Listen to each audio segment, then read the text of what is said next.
Today is September 15th, 2021. My name is Luciana Spraker. I'm the director of the City of Savannah's Municipal Archives. I'm with Brooke Stillwell, former City of Savannah Alderman and City Attorney. We are sitting in the Council Chamber in Savannah City Hall today for our interview. Thank you for joining me today, Mr. Stillwell. Glad to be here. Good. So let's start off with a little background. What is your full name? Walter Brooks Stillwell III. Okay. When and where were you born? In Whitehall, Wisconsin. It's an accident of war. My mother was from Wisconsin. My dad was from Savannah. You want to know my birthday? It was 7/30/46, right after the war. My parents were in the war together. My mother was a nurse. My dad was a dentist. And what were your parents' names? Walter Brooks Stillwell Jr. and Selfa Everson. So your father met your mother while he was stationed? They were both stationed in Glasgow, waiting to go over for following the troops after D-Day. They were both in the same field hospital unit. And so after the war, they came back to Savannah? Yes, we lived in Baltimore for a couple of years and then moved back to Savannah, which my father's family was from here. And I've been here since I was 3. First place I lived was what's now the Abercorn Terrace apartments that they're renovating over on Abercorn Street. They're still there. That's around the 60s, yeah. Okay. And your father continued to work as a dentist? Yeah, he was a pedodontist. He was the first dentist in South Georgia to specialize in children's dentistry. Okay. So since you've been here since you were 3, why don't you talk a little bit about what it was like to grow up in Savannah? Well, it was a wonderful place to grow up. Actually, I grew up most of the time on Isle of Hope. We lived in a subdivision called Wimberley out there. And, it was very lightly populated, easy place for kids to ride around on bicycles. What I remember about it that I didn't like was to go to a movie or do anything. You had to catch the bus, the Isle of Hope bus, down to downtown Savannah because the only movie theaters or anything going on were on Broughton Street. And that took about 45 minutes or maybe an hour. And so I swore when I was in high school I'd never live south of Durant Avenue, and I haven't.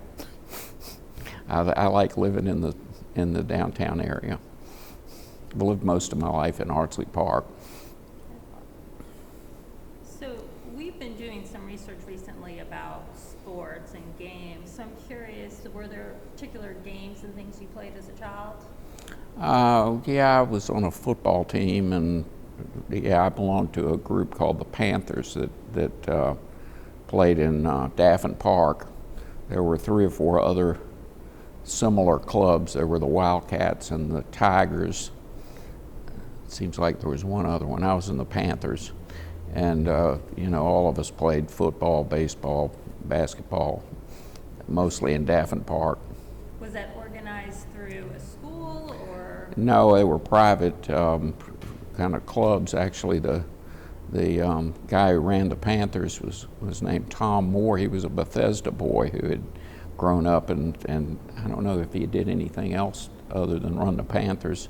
His assistant was Luke Sims, who was the director. He was the assistant sheriff. He was the head of the jail in Chatham County at that time.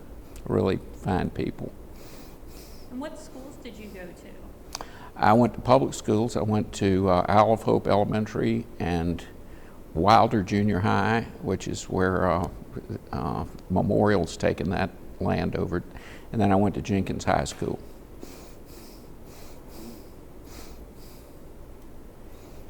So I was going to ask about a couple of specific sort of major Savannah landmarks and get your sort of memories on them. You've mentioned playing in Daffin Park. Did you go to Bacon Park when you were growing up? Oh, sure. Yeah, I think we played baseball there. I've forgotten. I know my kids did. I've forgotten whether the Ball Diamonds were there at that point. What about memories of Grayson Stadium or Municipal Stadium? Oh yeah, I was in Grayson Stadium a lot. My great uncle Horace Stillwell, who Stillwell Towers is named after, was the executive director of the Housing Authority. And he was a big sports fan, particularly baseball, and he never missed a Savannah minor league baseball game. So my father and I would go join him lots of nights there under the grandstand in Grayson Stadium, and it looked a lot like it looks now, not much different. What were the names of the minor league teams then? Do you remember? It was the Reds for a while. I don't really remember. They were franchised for various different major league clubs over time. But I remember the Red Sox were there for a long, not the Red Sox, the Cincinnati Reds. So we are currently building the new arena. So I wanted to get your thoughts on the Municipal Auditorium and the Civic Centers and what you remember about those two facilities. Well, when I was growing up, the Civic Center wasn't there. The Municipal Auditorium was still there. I can remember going to like symphony performances or plays or things like that as a school deal, where they would take all the school kids in on buses and go to some kind of performance at the auditorium when I was a little kid, or probably in junior high or so. The Civic Center was built when I was in college, if I remember right. It opened in sometime in the 60s. I graduated from college in 68, so it was sometime around then. Do you remember thoughts of like loss with the Municipal Auditorium going, or that it was, a good thing? I'm not sure I was really tuned into that when I was a teenager. I don't recall having any strong feelings about that building.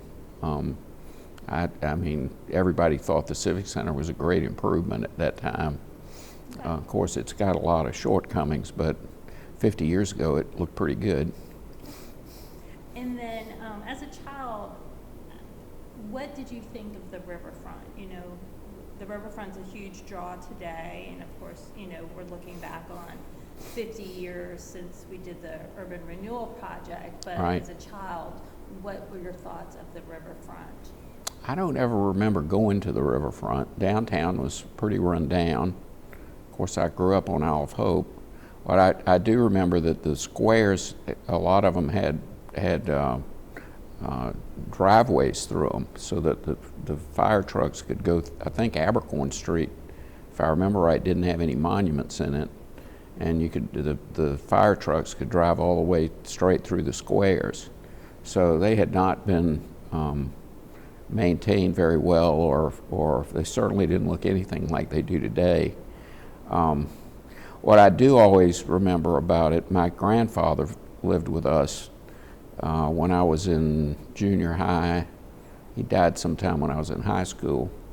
And he would go visit my grandmother's grave out in Greenwich section near Greenwich Cemetery. And we would go there several days a week. And I would ride around in the car with him after school, and he would tell me stories about Savannah and about what happened here and there. My grandfather actually had the original idea for the Truman Parkway. He wrote an article in the Savannah Morning News in 1925 about why they ought to build this road along the Casey Canal. Of course, it was before Truman, and he envisioned something with bridle paths and picnic areas and that sort of thing. I think he was thinking more like Rock Creek Park in Washington. But anyway, the city took a long time to get that built. That's one of the things I'm most proud of, is that we got that done finally. And was your grandfather, Walter Brooks Stillwell the first? Yeah. Yeah. And what did he do that he Well, would be thinking this way? Well, he was always very interested in history. He had a collection of pretty much every book written about Savannah and South Georgia in his lifetime. I've given a lot of them to John Duncan or various people who might appreciate them. I'll probably give some of them to you. I still have some. But he was a realtor, he lost his job during the Depression, had a rough time, like a lot of people did then, and moved to Baltimore, where he worked for the, I think it was the Reconstruction Finance Corporation, one of Roosevelt's New Deal agencies. And so my father went to high school in Baltimore and went to dental school there. But then we moved back to Savannah after, as I told you, when I was 3 years old. So I wanted to circle back to, you mentioned your Uncle Horace in Stillwell Towers, and so there seems maybe a connection with your grandfather and his realty business and your uncle and the housing authority. Can you talk a little bit more about your uncle? Yeah, my uncle was a realtor. He and my grandfather were together for part of their careers. My great uncle Horace was the founder of the Georgia Board of Realtors, and very, very active in realtor societies and whatnot, and had a lot of land holdings and all in South Georgia, most of which he lost in the Depression, unfortunately. My great grandfather, William Burney Stillwell, actually had an office in the Gamble Building. He was a trader in timber products, and I guess that's how my Uncle Horace wound up being a timber trader and realtor and buying tracts all over South Georgia. So was your Uncle Horace one of the original board members of the Housing Authority? I don't know if he was ever on the board. At some point he quit being he retired from being a realtor, and he became the executive director of the Housing Authority, and he held that position for many, many years. I don't know, I think he worked there until he was up in his 80s. When they had the headquarters over on East Broad Street. And I know that Richard Collins, who was later the executive director of the authority, told me that my grandfather, or my great uncle, had been responsible for saving that church that's over in Yamacar Village. I think it's the first Bryan Baptist church that they were talking about tearing down, and he wouldn't let them do that. And so he was very active in town. He also built the Realty Building, which is on Drayton and St. Julian Street. So let's circle back to you and your career now. So did you leave Savannah at some point for college or to work elsewhere? Yeah, I was here the whole time I was growing up. I went to Wake Forest to college. I was an ROTC during the Vietnam War. I graduated from college right in the middle of the war. And at that point, if you already had an Army commission, you could get deferred to go to graduate school. So I went to law school. I was trying to decide whether to go to law school or being in the Foreign Service. That was my other career choice. And I wound up liking law school. In any event, when I got out of law school, I had to go in the Army, but they were winding down the war at that point. It was in 1971-72. Nixon was withdrawing troops, and so I was on standby for the Army for 8 years. I was on 30-day call for 8 years, but that was not unique to me. That was everybody who had an ROTC commission and got deferred at that point. Where did you go to law school? At University of Georgia. So I was there from 68 to 71. I wanted to come back to Savannah. Malcom McLean, who was the former mayor and head of the largest law firm in town, came up to Georgia to interview students, and he interviewed me and he hired me. I always remember, because I hired a lot of lawyers after that in my career, but he wrote me a one-sentence offer letter. It said, "It's good talking to you. Next time you're in Savannah, why don't you come by and talk to us?" That meant I was hired, I guess. I don't know. Nothing about salary or when I start, That's just how things were in the 70s. So Malcom McLean was one of our mayors. Do you want to Yes. say anything about what it was like to work with him? Oh, he was a wonderful person, a wonderful mentor for me and many other people at our law firm, Hunter McLean. I was there for 42 years, I think it was. It was a great place to work, and we had a lot of great people to work with. Malcom took the time and effort to mentor many of us. It always encouraged us to get involved in things. When I was, I guess, a couple of years, I was always interested in going into politics and public affairs. I'm kind of a public policy geek by nature. And I went in and asked him, well, the first thing that happened was I was in the Savannah JCs. And the JCs were very active in trying to get Savannah and Chatham County consolidated. And we had a committee that worked on that. There was a commission working on it at the time. And I got to be head of that committee. And then the next year they had a referendum about whether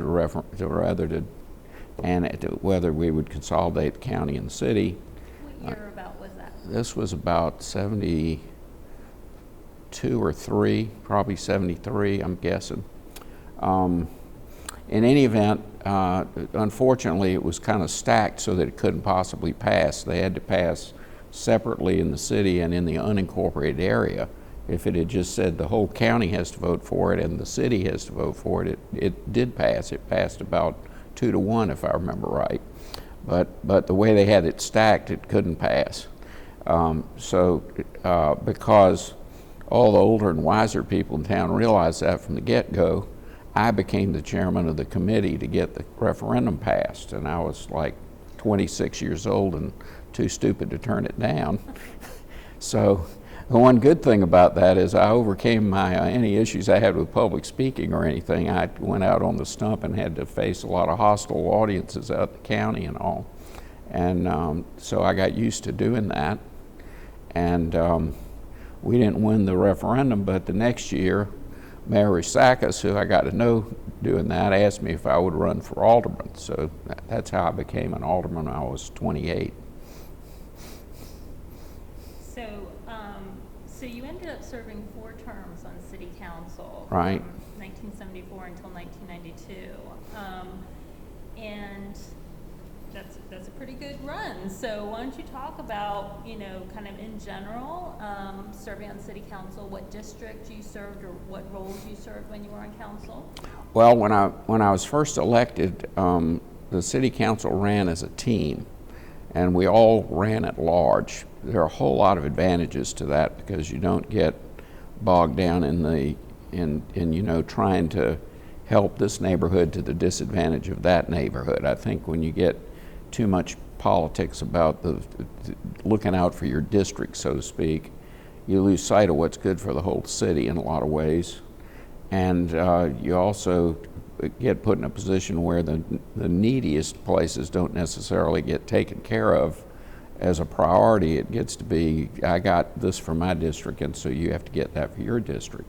But it wasn't like that at first. The first term might have been the first 2 terms. I don't remember. We were all at large. There were just 6 aldermen then. And it's kind of ironic. At the time, everybody thought we were the most diverse, inclusive group that ever was in Savannah because we had 2 African Americans, an older guy, Bowles Ford, who was the first black alderman, and Roy Jackson, who was around my age. He was the young black alderman. I was the WASP, I guess, and Nippy Morrison was the older WASP, and he was a union leader, so he kind of filled that slot. Frank Rossiter was a big Catholic leader in town, and Leo Center was a big Jewish leader in town. So we had a lot of all the ethnicities and whatnot covered, but it really didn't occur to him that we didn't have any women on the council at that point. That's something that got remedied while I was on council, but it was a couple of terms later when Horace Lentini, who was, I can't remember, she worked for the school board for a while.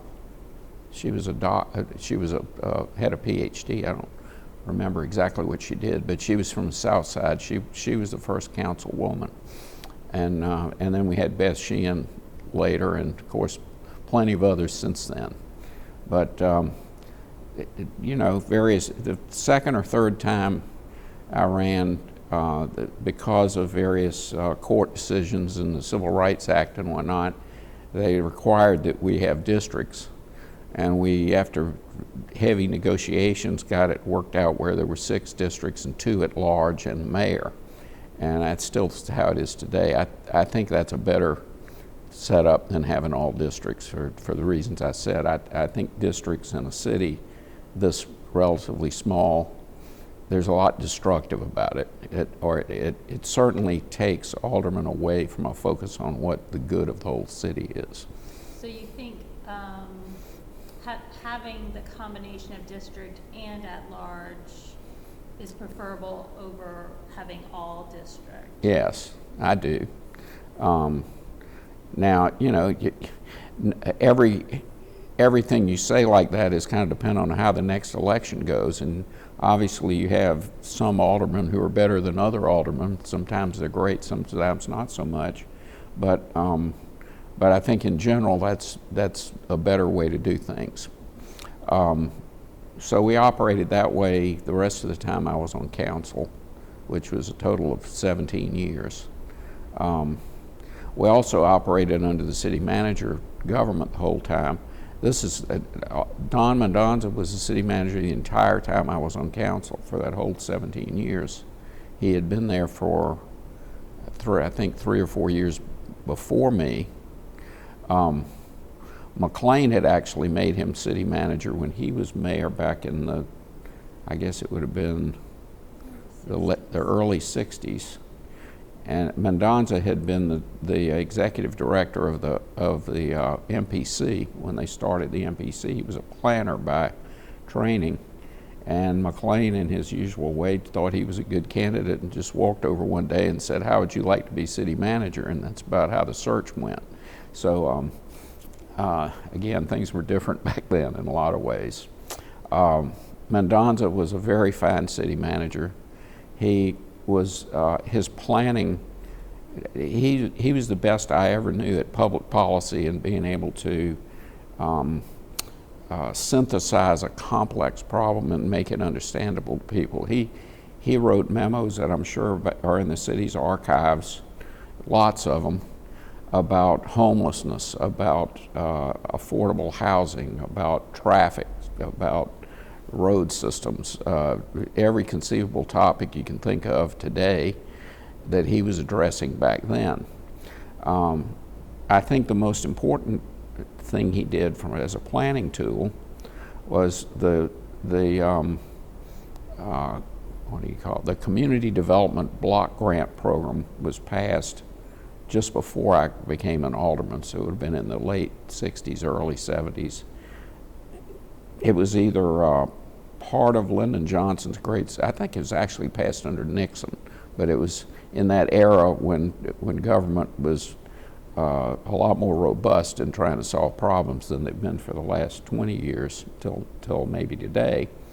But the CDBG program awarded very large grants of money to cities and states and counties, but for the first time they awarded, I think it was the first time, they awarded block grants to cities that didn't have to go through the state governments based on your size, your relatively poverty ratio. They had a formula, but it had a lot to do with how poor you were.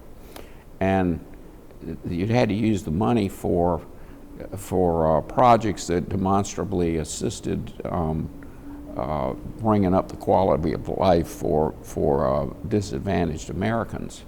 And a lot of cities went out and took that money and, let's say they hired a bunch of new employees, or they set up some type of rent subsidy program or something like that. Mendonza always felt that when you did that money would just be gone after a year or 2 or 3, whenever the grant ran out. So he believed in investing in the infrastructure of the city in a way that would permanently benefit and change the quality of life for people. And I agreed with him very much and always supported that concept. So over the 17, of course, one of the advantages we had was that essentially the same group of people were running the city for 17 years at that point. And we were able to make and implement long-term plans. You can see in today's planning how difficult it's been to build a civic center when you have a different set of aldermen every 3 or 4 years, all have different ideas of where it ought to be, how it ought to be, what's important about it, and so forth. Mendoza engaged in very long-range planning. So we went out and did a study that I'm sure you have a copy of called the Responsive the Responsive Public Services Program. And he published this book in probably about 75 or 6, something like that. And I think he won an award from the International City Managers Association for creative city planning that year or the year after, because it is a terrific document. What he did is he divided the city up into, I don't remember how many, around 20-something, it wasn't census tracts.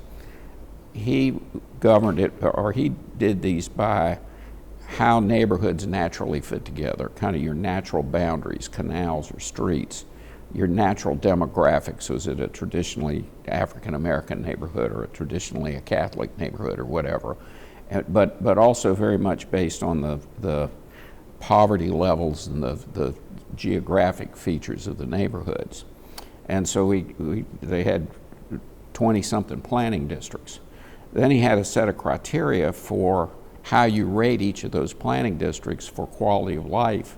For instance, how many potholes per mile you had, how many miles of unpaved streets do you have, how far is it from the average person's house to a recreation area, how many loose dogs are there in the neighborhood, how many houses don't have access to clean water or sewer. And there were several criteria like that, but those were some of the main ones. What that study showed is that we in Savannah, in the early 70s, we had 100 miles of unpaved streets in the city. We had areas in the city that didn't have water, where people had to go and get their water from a pump somewhere or whatever. We had a lot of areas that didn't have adequate sewer, structure, and all the problems that go with all of those. Our parks were not in good shape at all. As I said about the squares earlier, they were not kept up very well. Daffin Park and Forsyth Park were kind of a mess, and so forth. The city was poor. They didn't have the money. The legislature didn't grant them the ability to tax in areas that would produce enough money to keep the city healthy, and it was in much worse shape than it is today. So what Mendoza did is he would say, well, one of our goals was we're gonna pave all the unpaved streets. Well, you can't just do that if you're living on a 3-year plan. Or I've had a lot of aldermen come into office and say, all right, tell me now, I've been elected and I promised I'm gonna get this project done. When can we get it done? I need it done next year, for the next election. Well, some of these projects, like good examples, Project Duran, we've been working on it for 15 years now, something like that. The Truman Parkway took 100 years to get built.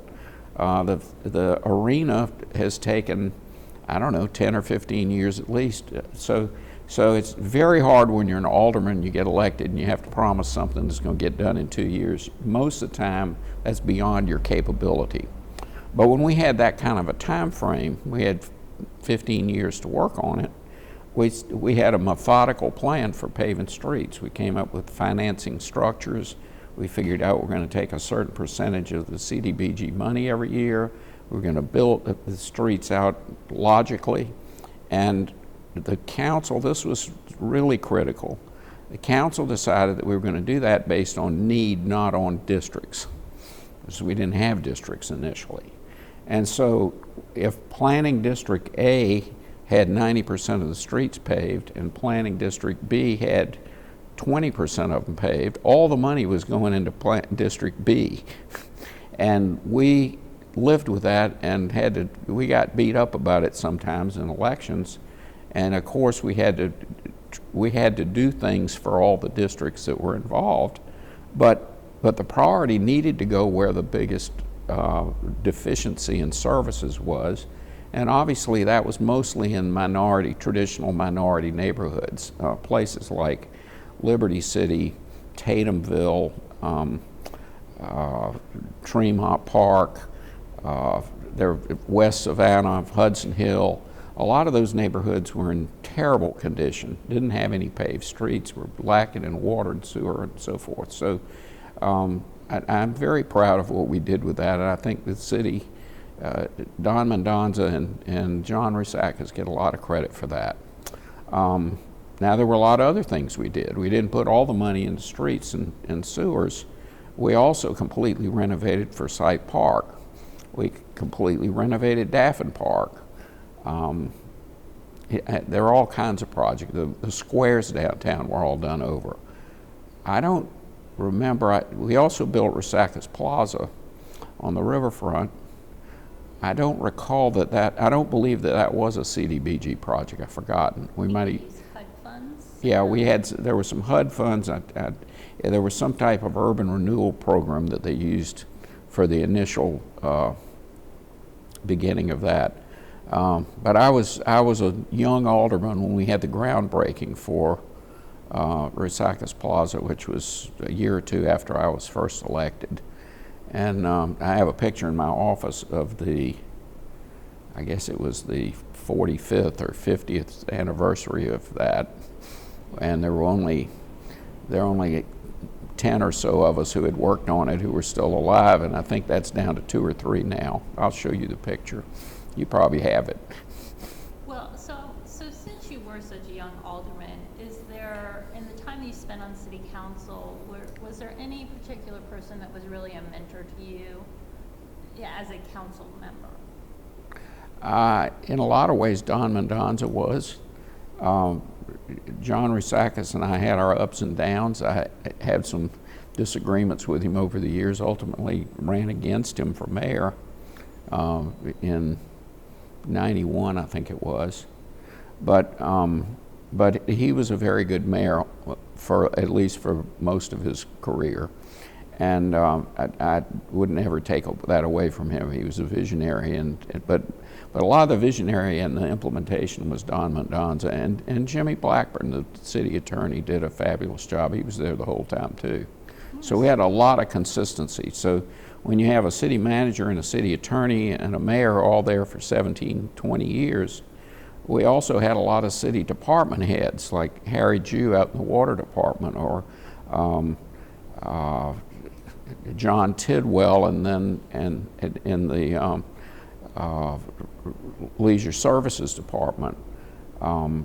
We had department heads who were there for 20 years or 15 years or something. You can really get a lot done if you have that long to implement a consistent policy. If there's anything I have to criticize about local governments generally, it's that they usually have a very hard time with long-term planning and implementation of projects. So I wanted to ask you about 2 specific council members. You mentioned Horace Lentini, who was Savannah's first alderwoman that was elected by the citizens. So she took office in 1978.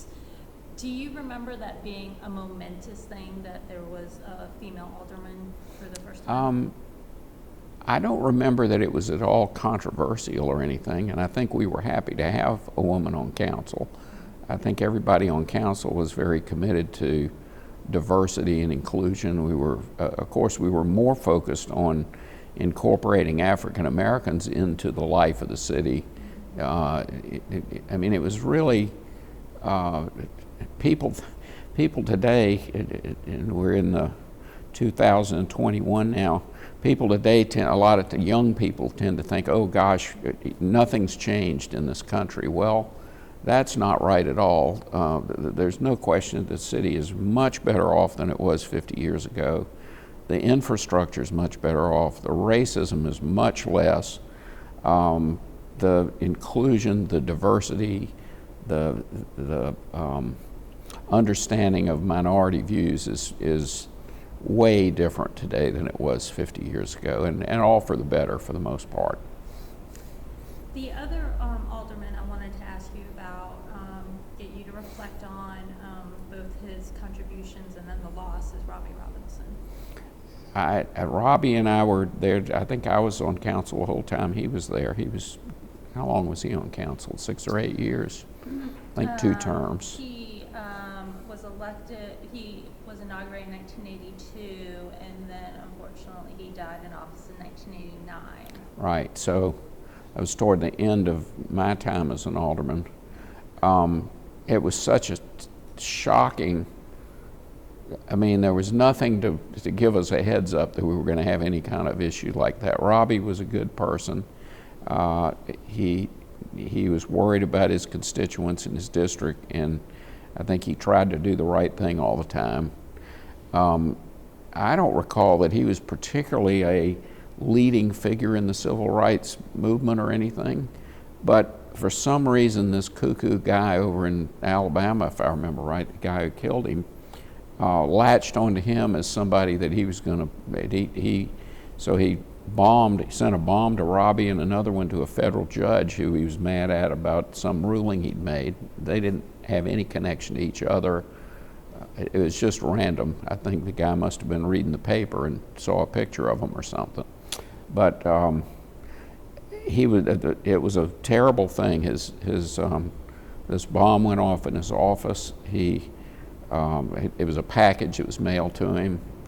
Of course, there was a lot of fear and trepidation after that. But he died within a day or so of that. I remember, I'll never forget his funeral. Of course, the FBI was all over town because we didn't know exactly what was going on, whether we were going to have some kind of major white supremacy revolt, or we really didn't know what was going on, and nobody did. The FBI had tons of people crawling all over town. They had layers of security around the church where the funeral was. I believe Reverend Delaney did the service. It was a huge man with a great booming voice, really impressive minister. And I remember that service. It went on for a while, and it was one of the coldest days I ever remember in Savannah. I think the ground was too hard to break to actually bury him, to dig the hole out in Bonaventure or Greenwich, wherever it was. I think it was in the Greenwich section of Bonaventure, if I remember right. But it was a terrible tragedy and a really sad time for the city. Robbie was a good person. So, City Council has, 3 employees that work directly for them. You've already talked about city manager. I'm going to get back to city attorney, but the clerk of council works directly for City Council. So when you came on council in the 1970s, who was the clerk that was working for you guys then? It was a woman named Sophie Gottlieb who had been clerk for many years before I was there, and she was there for probably half the time I was there, and then she retired. Diane Reese had been her assistant and got promoted to clerk, and then Diane was there for 40 years or something, for a very long time. She retired a few years ago.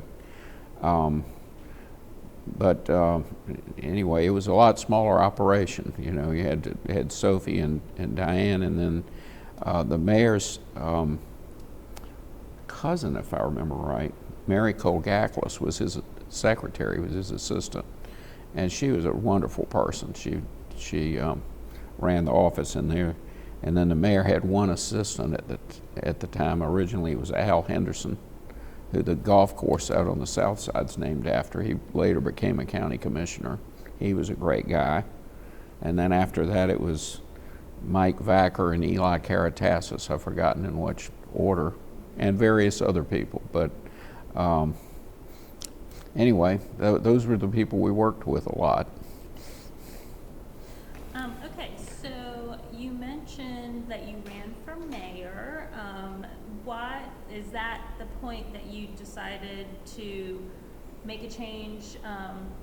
Is that when you left being alderman, or was there a break between you being alderman and running for mayor? No, I was mayor pro tem.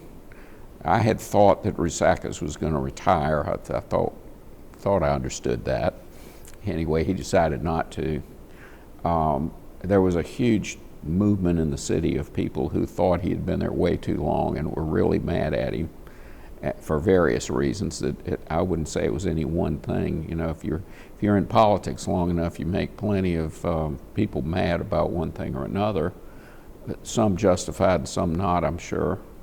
But anyway, I realized if I didn't run, somebody else was going to. I did not think he could get reelected at that point, and so I ran. It turned into a lot nastier campaign than I had anticipated, having worked with him for a long time. You know, we had a kind of a little bit of bad blood over that, but we eventually got over it. I won the first round by 2,000 some odd votes in the Democratic primary. There was a Republican, at this point city politics were partisan, and so there was a Republican primary in the 6th district for alderman. So that probably cost me the election, because there were enough people who couldn't vote in the Democratic primary because they were voting in the Republican primary, and then they couldn't vote in the runoff. So I lost the runoff by 204 votes, I think it was. So it was a very close election. But all the people who were really angry at Resakas and voted for me, I'm not saying they voted for me, there were a lot of them voting against him. They all voted for a Jewish woman from New York, which is incredible, Republican, incredible to believe in 1991. But that's what happened. So Susan Weiner won, and she was a duck out of water from the get-go. She had a very rough time and didn't last but 4 years, but she really did not understand that the city manager ran the city, and so she had a rough time. But that's history, I guess. So then you took a break from the city and went back to Well, I stayed at I was always practicing law for the whole time, but because being an alderman is a part-time job, more part-time then than it is now, unfortunately. I think actually we would be better served if the city councilman spent less time on city government and did not get so interfering with what the staff's trying to do as much. But in any event, I did not really ever leave the city. I was always close to whoever the mayors and council members were in different degrees. I worked on a lot of projects because I was mostly a commercial real estate lawyer, and so I've worked on lots of public-private partnership deals, like the development of Hutchison Island and the development of Ella Square and the buildings, or the renovation of the old Savannah News Press buildings. And so those two projects in particular, and then the Trustees Garden project that Charles Morris bought and developed. So I handled all three of those projects on the legal end. But all of those involve heavy working with city. The Ella Square, of course, involved a big underground parking garage and tearing down that old awful garage that was in what's Ella Square now. Hutchison Island required working with the city and the county to build the trade center over there. And there were various components of Trustees Garden that were similar. So I worked a lot with Mayor Otis Johnson, with Edna Jackson when she was an alderman, with Floyd Adams, with Susan Weiner. So I wouldn't say I was ever completely out of it. I always called myself a recovering politician. And so eventually in, I guess it was 2012, Mayor Jackson had just gotten elected, and she,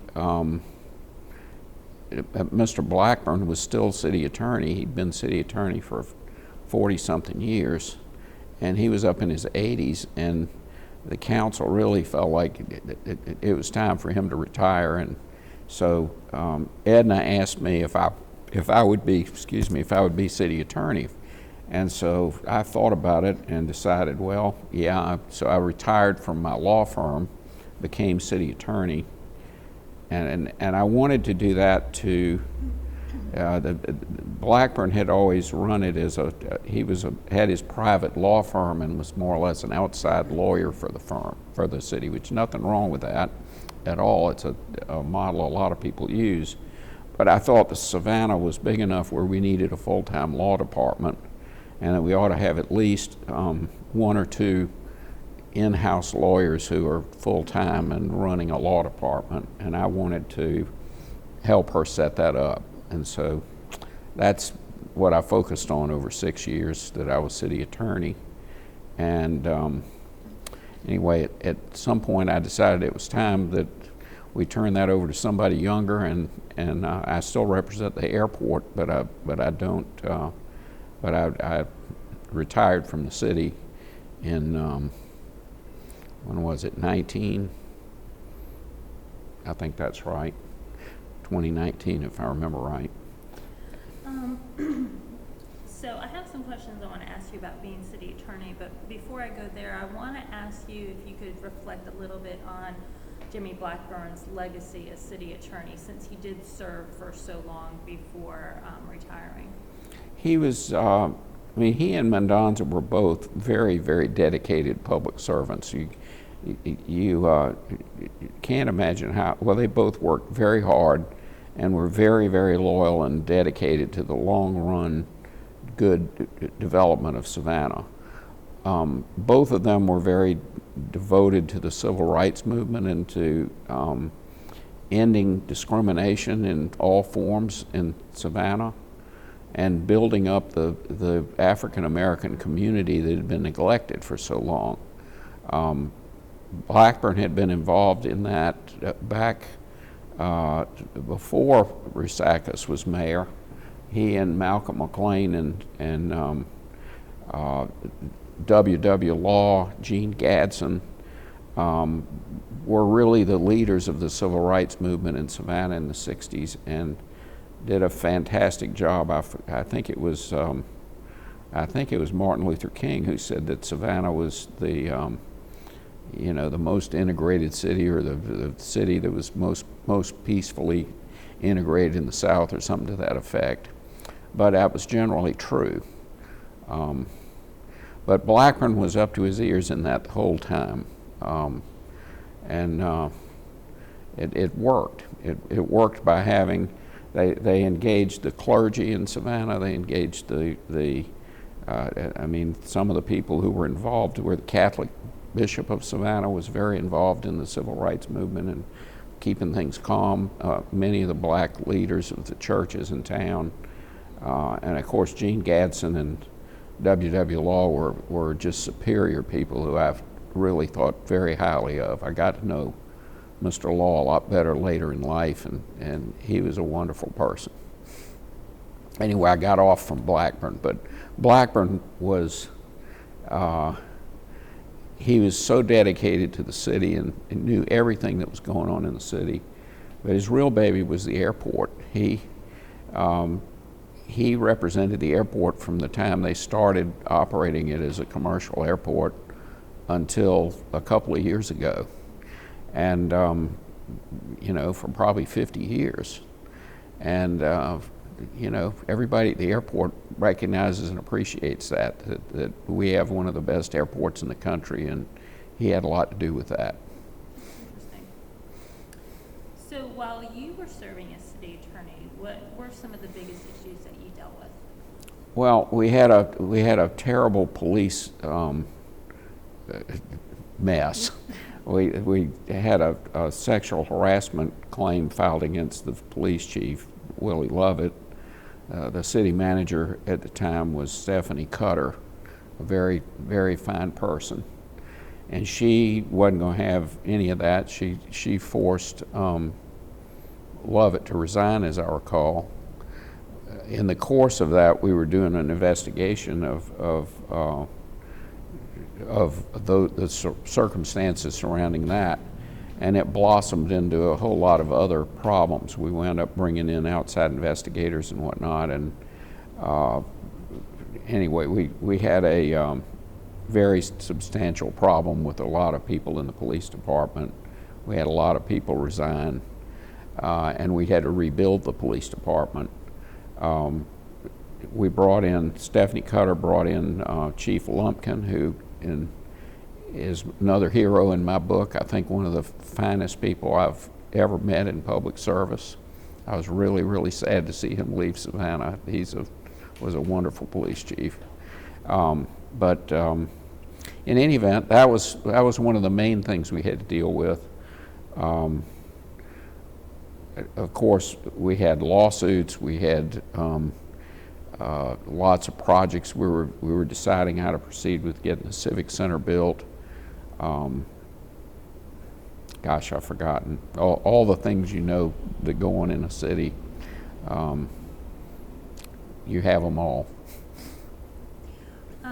So in your time as city attorney, you worked with you mentioned Stephanie Cutter. What were some of the other city managers that you worked with while you were city attorney?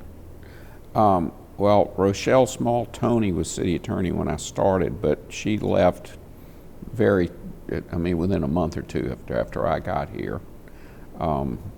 Then Stephanie Cutter became city manager. She was city manager during the time that Edna Jackson was mayor. When Eddie DeLoach got elected mayor,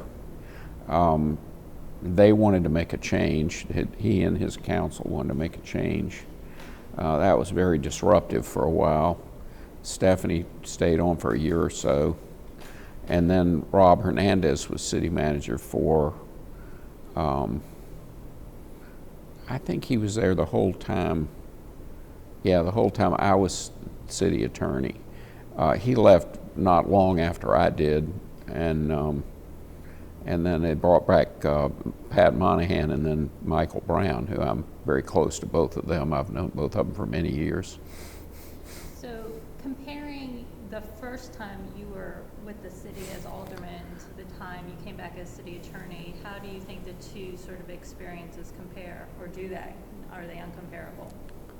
Well, they're uncomparable in a lot of ways. As I said earlier, when you have a stable group of people running the city for 17 years, we were able to get a lot more done. We had very little personal animosity or personality fights. I think the council meetings it was much more respectful and much more professional than it is today. And I don't know how you get around that. Some of it's a symptom of our national culture, maybe. But I think we could do well to have some lessons in manners and respect among council members, and that's not just Savannah council members. That goes all you got to do is watch television. That's true of school boards or county commissions all over the country. It's a very rough time to be a public official. So now that you are a few years removed from your position with us here, and you can look back at the full spectrum of your career and time in Savannah, what are you most proud of, whether it's your time as an alderman or an attorney, whether it's the city or with Hunter McLean, or just being a Savannah citizen? What are you just most proud of? Well, looking at it as a public official, I think that the infrastructure of the city is much, much better than it was. As I said, we've improved all the parks, the squares, the streets are all paved. The water and sewer system is one of the better ones in the country. We have a beautiful waterfront. We have a huge tourism industry. We have what have we named the third best city to visit in the country this week by Travel and Leisure.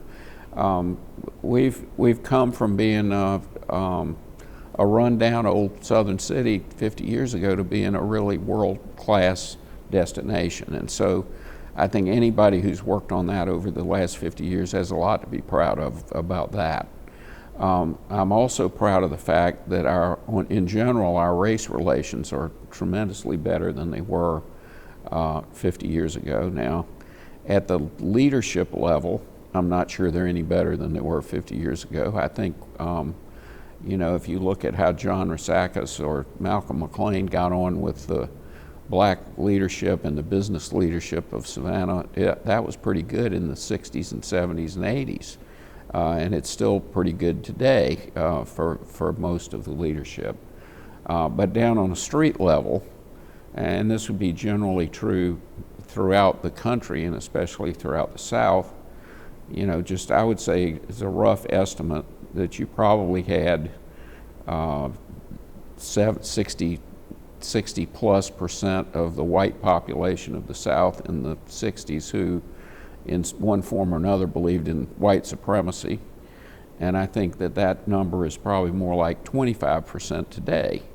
And I know a lot of people say, well, nothing's changed, but it certainly has changed. You would not have the type of riots you had with forced busing or with school integration in the 50s and 60s. Those were really guttural, angry, very angry people fighting against change that was inevitable. And you still have those people, you still have some people like that, but as I said, instead of being the majority, they're in a shrinking minority. And I think they're just as angry. Maybe they're getting angrier today because they're in a smaller, they're more endangered than they were 60 years ago. But I'm very proud of that. And and that in a personal pride, it's what I'm proud of the city and what's happened here. And you know, on a personal level, I've had the privilege of being a commercial real estate lawyer in a firm where I was able to work on most of the bigger projects in the region over my lifetime. And so I was able to be the lawyer for the Fort Howard paper mill in Effingham County, which is one of the biggest employers in the region. It was the biggest industrial project in the South, or I think in the history of the South when it opened in the 80s. You know, Hutchison Island has developed, as I said, Ellis Square, Trustees Garden. I've just been very lucky to have an opportunity to do that, and I'm very proud that those projects all came together, and I think all of them are successful. Then when I was city attorney, I had the opportunity to work on several of the biggest projects that we've ever had in Savannah in my capacity as city attorney. The Plant Riverside project that Richard Kessler's done on the west end of River Street, and the Eastern Wharf project on the east side of town. Those are both monumental projects that are going to be really great for the long-term development of Savannah. Richard Kessler asked me one time when I was city attorney, he said, why did you quit being, you know, you had good projects you were working on as a private lawyer, why did you decide to be city attorney? And I said, because now I get to work on all the good projects. And I sort of believe that, you know, it's in a way. So you asked me what else we did when I was city attorney. We had a lot of really major private development projects that were public-private partnerships. And anyway, I'm very proud we were able to put those together, and I think Edna Jackson and Eddie DeLoach and the aldermen who served with them have a lot to be proud of for helping get those projects up and running. They would not have happened. None of those projects I mentioned would have happened without the involvement of the city. Ellis Square, Plant Riverside, Eastern Wharf are all huge projects for downtown, and none of them would have happened without the city government and good city leadership. Okay. So those were all of the questions that I had. So is there anything that you wanted to say? You've been very thorough, Luciana. Nothing else I could think of. You kind of gave me my my closing argument there. I have told many, many people that I feel extremely fortunate to have been able to live my life in Savannah and been involved in the leadership of Savannah in a lot of ways over a 50-year period. And so I'm very happy for how things have turned out. Well, we appreciate very much that you sat down and talked with us today and share this with us. Well, thank you. Thank you.